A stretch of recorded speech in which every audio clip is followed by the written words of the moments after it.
Topic है। इससे पहले टाइप्स ऑफ सेंटेंसेस हमने फंक्शन के अकॉर्डिंग किए थे और आज हम जो करेंगे वो क्लोज स्ट्रक्चर के अकॉर्डिंग करेंगे। तो क्लोजेस के बारे में पहले हमने कुछ पढ़ा था बेसिक कंसेप्ट्स में, तो प्लीज आप वो वीडियो देख लीजिएगा। और क्लोजेस में जितना अभी थोड़ा जानने का थोड़ा जितनी जरूरत है अभी मैं बता देती हूँ। ग्रामर के सारे टॉपिक एक दूसरे से रिलेट होते हैं। आज का टॉपिक इसको देखने के लिए भी टाइप्स ऑफ सेंटेंसेस को देखने के लिए थोड़ा क्लॉजेस के बारे में जानना जरूरी है और सिंथेसिस करने के लिए हमें ये टाइप्स ऑफ सेंटेंसेस का जानना जरूरी है। तो इसलिए प्लीज वीडियो को अंत तक जरूर देखिएगा। क्लॉजेस जो है, क्लॉजेस क्या है? ग्रुप ऑफ वर्ड्स होते हैं और ग्रुप ऑफ वर्ड्स भी किस तरह के होते हैं कि जो कि प्रॉपर और उसमें अरेंज ऑर्डर होना चाहिए और एक कंप्लीट मीनिंग दे भी सकते हैं और नहीं भी। उनमें एक सब्जेक्ट और एक फाइनाइट वर्ब रहती है। क्लॉजेस जो है वो कितने तरह के होते हैं? टू टाइप्स के क्लॉजेस हैं, जिसमें प्रिंसिपल जिसका दूसरा नाम मेन क्लॉज और उसी को ही हम इंडिपेंडेंट क्लॉज भी बोलते हैं, और दूसरा क्लॉज है वो सबऑर्डिनेट क्लॉज है जिसका दूसरा नाम डिपेंडेंट क्लॉज है। तो हमने कहा कि क्लॉज मीनिंग दे भी सकता है और नहीं भी, तो जो मेन क्लॉज है वो मीनिंग कंप्लीट देगा और सबऑर्डिनेट क्लॉज जो है वो मीनिंग नहीं कंप्लीट करेगा इसके बिना। वो इस पे डिपेंड रहता है अपना मीनिंग कंप्लीट करने के लिए। It does not stand alone, ठीक है, ये अलग से स्टैंड नहीं करता। और नेक्स्ट आता है कि क्लोज के टाइप्स के अकॉर्डिंग, क्लोज के स्ट्रक्चर के अकॉर्डिंग जो हमारे सेंटेंस के टाइप्स हैं वो कितने तरह के हैं? वो 4 हैं हमारे। 4 टाइप्स के सेंटेंसेस हैं, जिसमें फर्स्ट आता है simple sentence,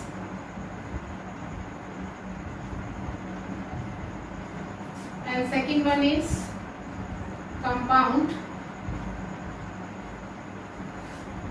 next complex,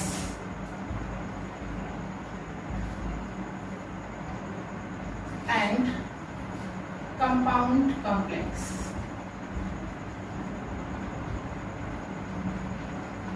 compound complex. देखिए सबसे पहले हम कर रहे हैं कि जो सिंपल सेंटेंस, हमारे 4 तरह के सेंटेंस आप देख रहे हो, simple, compound, complex and compound complex. जो सिंपल सेंटेंसेस है, देखो जो हमारा मेन क्लोज होता है वो एक तरह का सेंटेंस होता है, इसमें एक सब्जेक्ट और एक फाइनाइट वर्ब रहती है, और जो मेन क्लोज होता है वो एक हमारे सेंटेंस का ही एक पार्ट का एक मतलब वो सेंटेंस ही बनाता है। तो जितने भी सिंपल सेंटेंसेस जो बेसिक सेंटेंसेस होते हैं वो सारे सिंपल सेंटेंस में जाते हैं। तो हमने कहा कि इसमें क्या रहता है, एक सब्जेक्ट और एक फाइनाइट वर्ब रहती है, ओनली वन फाइनाइट वर्ब, यूं कह सकते हो आप, subject and only one finite verb, one finite verb इसमें होती है। सबसे पहले हम इसी के बारे में थोड़ा कर लेते हैं कि इसमें क्या है, एक subject and one finite verb रहती है। फाइनाइट वर्ब के बारे में भी हमने बेसिक कॉन्सेप्ट्स में पढ़ा हुआ है कि जो अकॉर्डिंग टू सब्जेक्ट पर्सन और नंबर के अकॉर्डिंग जो चेंज हो जाती है एंड जो टेंस के अकॉर्डिंग चेंज हो जाती है। अब ये जो फाइनाइट वर्ब है, एक सिंगल फाइनाइट वर्ब का एक सेंटेंस जो होगा दैट इज सिंपल सेंटेंस। इसका एग्जाम्पल हम देख लेते हैं। We respect an honest man. अब आप यहाँ पे देखिएगा, आपके पास एक सब्जेक्ट है और ये बाकी का प्रेडिकेट है। सब्जेक्ट एंड प्रेडिकेट पार्ट में हमने सब्जेक्ट एंड प्रेडिकेट के बारे में जाना था, तो ये हमारा प्रेडिकेट है और प्रेडिकेट में ही जो इम्पोर्टेंट जो पार्ट रहता है वो रहता है फाइनाइट वर्ब का। ये हमारी फाइनाइट वर्ब है। तो एक ही इसमें आपको सब्जेक्ट नजर आ रहा है और ये सब्जेक्ट भी क्या है, ये सब्जेक्ट एक प्रोनाउन है, ठीक है। Parts of division of subject में हमने इसे पढ़ा हुआ है, प्लीज आप उसे देखिएगा। We respect an honest man, तो देखिए एक यहाँ पे सब्जेक्ट है, एक यहाँ पे फाइनाइट वर्ब है, कंप्लीट ये आपका प्रेडिकेट है, और अब ये कंप्लीट क्लोज भी हो सकता है, मेन क्लोज है ये हमारा, और हमने कहा कि ये मीनिंग दे रहा है, कंप्लीट मीनिंग दे रहा है और एक मेन क्लोज मीनिंग दे सकता है। तो जो बेसिक है ये हमारा क्या बन गया, एक सिंपल सेंटेंस। ये हमारा एक क्या है, सिंपल सेंटेंस है। तो इसमें हमें कंप्लीट मीनिंग इसी एक सेंटेंस से मिल रहा है, हमें दूसरा सेंटेंस कनेक्ट करने की कोई भी जरूरत नहीं है। तो ये तो हुआ सिंपल सेंटेंस। नेक्स्ट हमारा आता है कंपाउंड। कंपाउंड सेंटेंसेस के अंदर क्या होता है, या तो टू या फिर मोर, यानी दो या दो से ज्यादा। कौन से क्लोजेस? Main closes. इसमें आप दो या दो से ज्यादा मेन क्लोजेस होने चाहिए। अब आपको पता है मेन क्लोजेस जो है वो अपना मीनिंग, अपना खुद का मीनिंग देंगे। तो आपने कंपाउंड, मैंने जब स्टार्टिंग बेसिक में किया था तो मैंने कहा था कि कंपाउंड वर्ड्स होते हैं और ये कंपाउंड मीनिंग, कंपाउंड जो वर्ड है आपको कई जगह पे मिलेगा। अब ये जो मेन क्लोजेस हैं इनको कनेक्ट करके जब दो सेंटेंस को जोड़ा जाएगा या दो से ज्यादा जब ये सेंटेंसेस होंगे उन्हें अगर कनेक्ट किया जाएगा, ये कनेक्ट किए जाते हैं, कंजंक्शन होते हैं इसके अंदर, तो कोऑर्डिनेटिंग कंजंक्शन से कनेक्ट होते हैं। Main clauses joined by coordinating conjunction.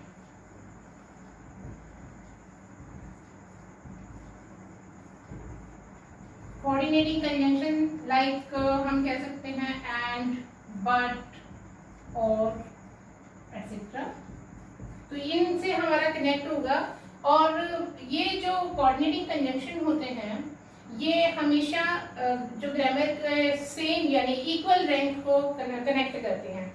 या नाउन होगा तो noun with noun, adjective with adjective, close with close, and phrases with phrases, sentences with sentences. तो ये इक्वल रैंक को कनेक्ट करता है। हम लिख सकते हैं कि कोऑर्डिनेटिंग जो कंजंक्शन है वो इक्वल रैंक को ही कनेक्ट करते हैं। ठीक है। अब मेन क्लोजेस दोनों होंगे, दोनों अपना मीनिंग कंप्लीट करेंगे, किसी पे डिपेंड नहीं रहना। दो भी हो सकते हैं, दो से ज्यादा भी हो सकते हैं। उनको क्या बोलेंगे? वो कंपाउंड सेंटेंसेस कहलाएंगे। तो हम इसका एग्जांपल ले लेते हैं एक, trust in God and do the right. भगवान पे भरोसा करो और सही करते रहो। ठीक है। तो ये हमारा जो एंड है ये एक क्लोज है। देखिए trust in God main close है, अपना एक मीनिंग कंप्लीट कर रहा है, इसे जरूरत नहीं है किसी और की।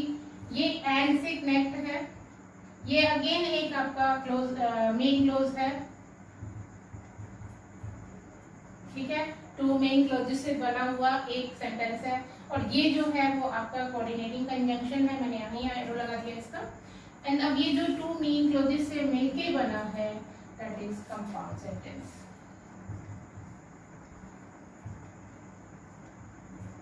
ये एक आपका हो गया compound sentence.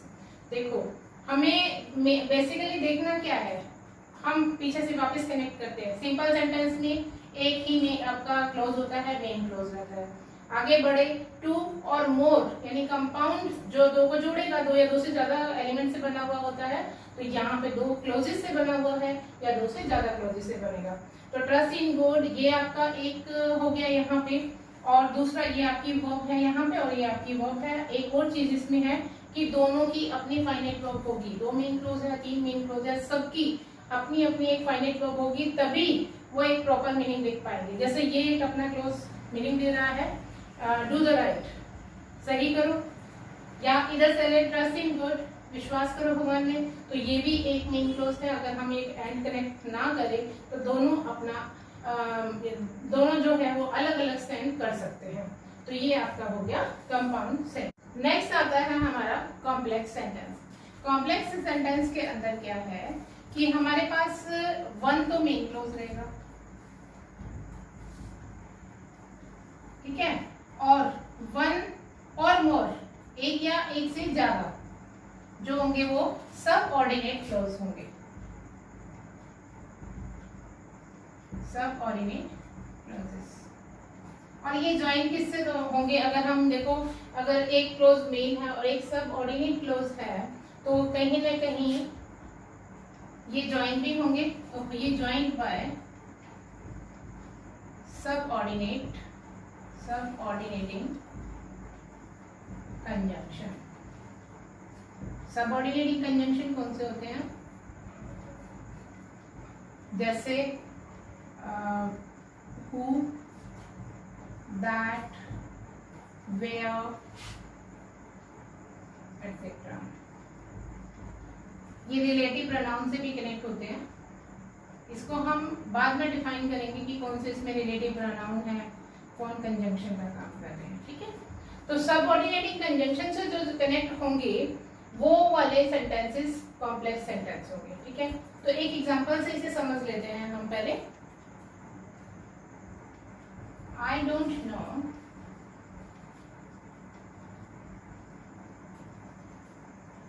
Where he lives.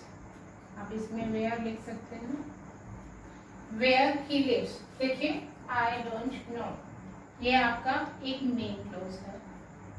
अब एक और चीज है कि इसके अंदर सभी के पास अपनी अपनी ईच पार्ट जो होगा अपनी फाइनाइट वर्ब, इसमें भी ईच पार्ट मेन क्लोज में अपनी फाइनाइट वर्ब थी उनके पास, इसमें भी अपनी फाइनाइट वर्ब तो रहेगी।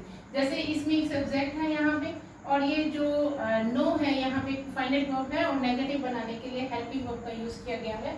यहाँ पे भी एक आपके फाइनाइट वर्ब है, एक सब्जेक्ट है, ठीक है।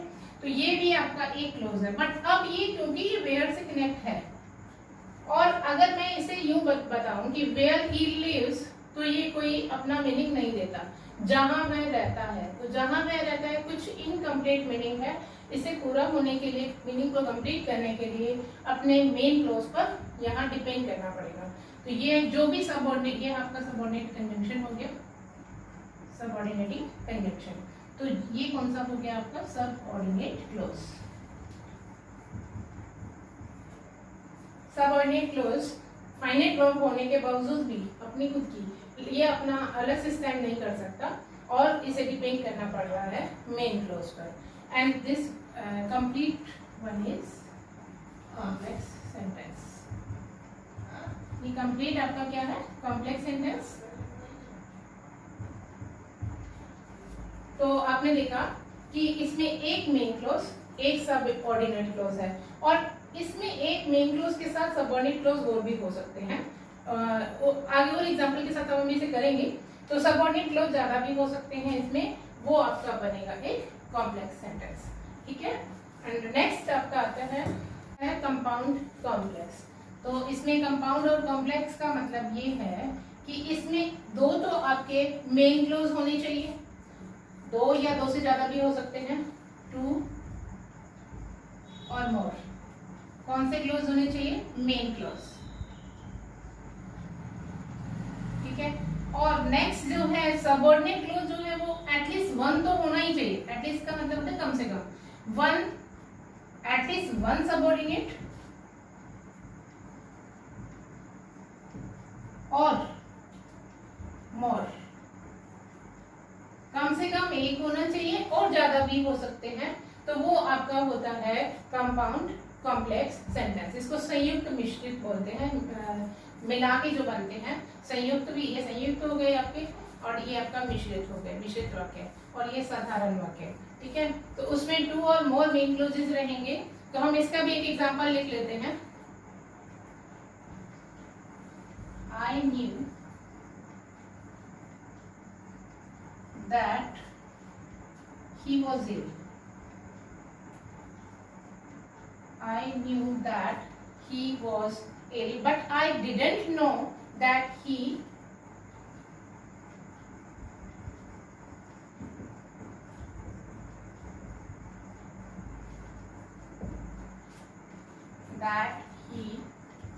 suffered from cancer. अब आप देखिए सेंटेंस काफी आपको बड़ा सारा नजर आ रहा है। I knew that he was ill but I did not know that he suffered from cancer. Listen, I knew, देखो आई न्यू ये आपका एक मेन क्लोज, मैं जानता हूं। अब ये जो देखो जब भी सबऑर्डिनेट क्लोज होगा ना, वो किसी न किसी सब ऑर्डिनेट कंजंक्शन से शुरू होगा। तो ये स्टार्ट हो रहा है यहाँ से, दैट से, दैट ही वॉज इल। अब दैट ही वॉज इल, कि वो बीमार था, कि वो बीमार था, की से शुरू हो रहा है, कि वो बीमार था। तो ये अपना कोई मीनिंग नहीं दे पाता। इससे कनेक्ट करें, I knew that he was ill, मैं जानता था कि वो बीमार था, ठीक है। ही वॉज इल, ये आपका हो गया सब ऑर्डिनेट। अब नेक्स्ट चलते हैं बट आपको कंजंक्शन जो है ये आपका कोऑर्डिनेटिंग कंजंक्शन है, और कोऑर्डिनेटिंग कंजंक्शन के बाद आ रहा है आई डिडंट नो, मैं नहीं जानता था। ये आपका है मेन क्लोज, मैं नहीं जानता था। अब फिर दैट से कनेक्ट हो रहा है, ही सफर्ड फ्रॉम कैंसर, मैं नहीं जानता था कि वह सफर से, कि वह सफर कर रहा था कैंसर से पीड़ित था, कि वह कैंसर से पीड़ित था। फिर की से कनेक्ट होके आ रहा है सब ऑर्डिनेट, आपका ये फिर सब ऑर्डिनेट क्लॉज है। तो आपने इसमें देखा कि दो आपके पास, एक मेन क्लॉज दूसरा मेन क्लॉज, यहाँ सब ऑर्डिनेट क्लॉज, यहाँ भी सब ऑर्डिनेट क्लॉज। हमारी डेफिनेशन क्या कह रही है, 2 और मोर मेन क्लॉजेस तो होनी चाहिए, दो या दो से ज्यादा, एक नहीं 2 या 2 से ज्यादा मेन क्लॉजेस होने चाहिए।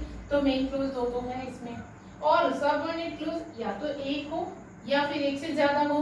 तो इसमें तो 2 क्लॉजेस हैं। तो इसकी पूरी हिंदी बन रही है कि मैं जानता था कि मैं बीमार था, लेकिन मुझे इतना नहीं पता था, ऐसा नहीं पता था कि मैं कैंसर से पीड़ित था। तो ये पूरा हमारा बन गया कंपाउंड कॉम्प्लेक्स सेंटेंस।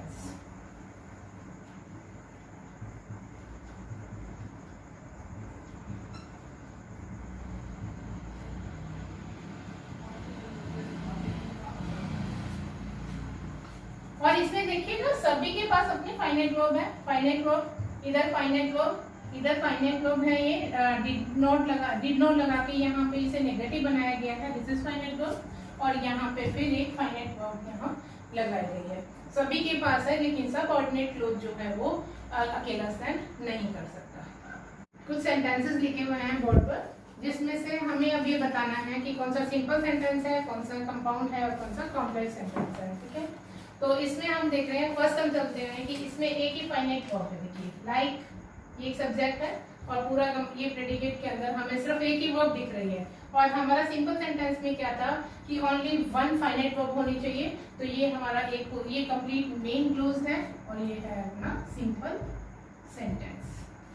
दूसरे में देखिए 2, ये 2 से शुरू हो रहा है। 2 एक सबऑर्डिनेट कंजंक्शन है, सबऑर्डिनेट। ठीक है, सबऑर्डिनेट कंजंक्शन से कनेक्ट होने वाला जो होगा वो आपका होगा सबऑर्डिनेट क्लॉज। ये आपके पास फाइनाइट वर्ब है, तो ये है 2 ही ट्राइज हार्ड। हालांकि, 2 का मतलब हालांकि होता है, यद्यपि बोल सकते हो आप। हालांकि वह मेहनत करता है, ही ऑलवेज फेल्स, वह हमेशा फेल हो जाता है। तो ये आपका वह हमेशा फेल हो जाता है एक मेन क्लॉज है। ठीक है, ये मेन क्लॉज है।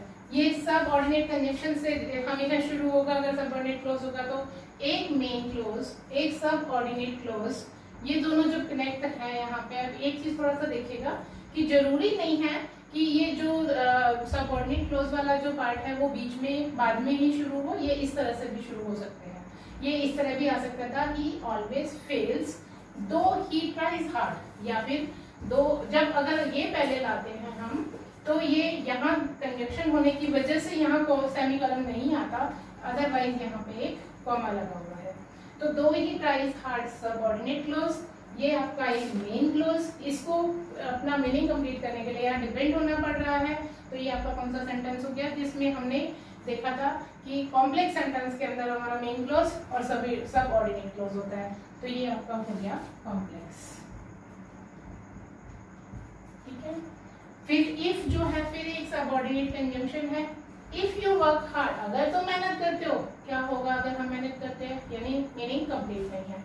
You will reach the goal, तुम अपने गोल तक पहुंच जाओगे, है ना। तो ये आपका है एक मेन क्लॉज। ये तो मीनिंग दे रहा है तुम अपने गंतव्य तक पहुंच जाओगे, अपने लक्ष्य तक पहुंच जाओगे। और ये जो है इफ यू वर्क हार्ड, अगर तुम मेहनत करते हो, अगेन आपका सब ऑर्डिनेट, तो दोनों वही सेम क्वालिटी इधर भी आ गई है, तो ये भी आपका हो गया कॉम्प्लेक्स। ठीक है, नेक्स्ट आता है कि हर कोई जानता है, एवरीबॉडी नोस, हर कोई जानता है, ये आपका मेन क्लॉज है, हर कोई जानता है। की से कनेक्ट हो रहा है, दैट मैन इज मॉर्टल, कि आदमी जो है, मैन जो है वो नश्वर है। तो मैन इज मॉर्टल, ये जो कंजंक्शन है, ये कंजंक्शन आपका लगा हुआ है सब ऑर्डिनेट कंजंक्शन, अगेन आपका आ गया है कॉम्प्लेक्स। नेक्स्ट है hard work, subject finite verb, key to success, only 1 finite verb, only. यहाँ पे भी अगर आप सभी में देखिएगा ट्राइस फाइनाइट वर्ब है, यहाँ पे फेल्स फाइनाइट वर्ब है, यानी यहाँ एक फाइनाइट वर्ब तो है नहीं। इसी तरह से यहाँ पे आप देखेंगे वर्क हार्ड, वर्क है, यहाँ पे रीच है, यहाँ पे 2 फाइनाइट वर्ब हो गई है। यहाँ ओनली 1 फाइनाइट वर्ब है, जिसमें ओनली 1 फाइनाइट वर्ब है, दैट इज सिंपल सेंटेंस। ये आपका है सिंपल सेंटेंस, मेन क्लोज है, ये कंप्लीट जो है वो मेन क्लोज है। हार्ड वर्क इज की टू सक्सेस, मेहनत ही सफलता की कुंजी है कह सकते हो, चाबी है कह सकते हो। She picked up the phone, उसने फोन उठाया।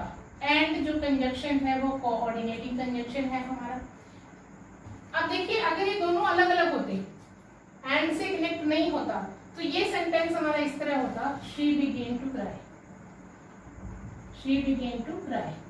अब जब ये शी जो है ना, वो ये शी और ये शी एक ही है, और जब एक ही के लिए यूज हो रहा है, सब्जेक्ट हमारा सेम है, तो यहाँ से शी हटा सकते हैं हमने सीधा यहाँ लिख दिया कि she picked up the phone and began to cry, यानी she began to cry, उसने रोना शुरू कर दिया। ये फिर आपका एक मेन क्लोज है, तो दो मेन क्लोज और कोऑर्डिनेट से जुड़े हुए होंगे, तो ये आपका एक बन जाएगा कंपाउंड। नेक्स्ट है आपका I have lost the book which, जो तुमने दी थी, ये तो आपका है मेन क्लोज कि बुक खो दी मैंने। Which you gave me, जो तुमने मुझे दी, यानी अगर इतना ही रखें तो इसका कोई मीनिंग नहीं बन रहा, जो तुमने मुझे दी उसका क्या हुआ, तो ये आपका हो गया सबऑर्डिनेट क्लोज, और सबऑर्डिनेट क्लोज प्लस यहाँ पे मेन क्लोज, तो ये आपका कंप्लीट हो गया कॉम्प्लेक्स। ठीक है, नेक्स्ट आता है कि it sure that he will pass, that से कनेक्ट है श्योर, या मेन वर्ब है या फाइनाइट वर्ब, या फिर एक फाइनाइट वर्ब है, टू फाइनाइट वर्ब है, सिंपल है नहीं है, सब ऑर्डिनेट से कनेक्ट है, तो फिर भी ये आपका हो गया complex. She works in a factory, काम करती है फैक्ट्री में, वर्क्स कोई वर्ब नहीं है आगे, तो ये आपका है एक सिंपल सेंटेंस। नेक्स्ट आता है यू कैन टेक इट, और फिर आपका कोऑर्डिनेट कंजक्शन है leave it, you can take it और यू कैन लीव इट, इसको कनेक्ट किया और लीव इट, या फिर इसे छोड़ सकते हो, तो ये आपका है एक कंपाउंड सेंटेंस। आई होप ये सेंटेंसेस को देख के आपको ये पहचानना आ गया होगा कि कौन सा सिंपल है, कौन सा कंपाउंड है और कौन सा कॉम्प्लेक्स सेंटेंस है। सिंपल सेंटेंस एक ही आपके फाइनाइट वर्ब से बनेगा और वो एक आपका मेन क्लोज होगा। कॉम्प्लेक्स सेंटेंस में आपने देखा कि सब ऑर्डिनेट क्लोज के साथ और मेन क्लोज रहेंगे। कंपाउंड में आपने देखा कि जितने भी होंगे वो सारे आपके मेन क्लोज रहेंगे।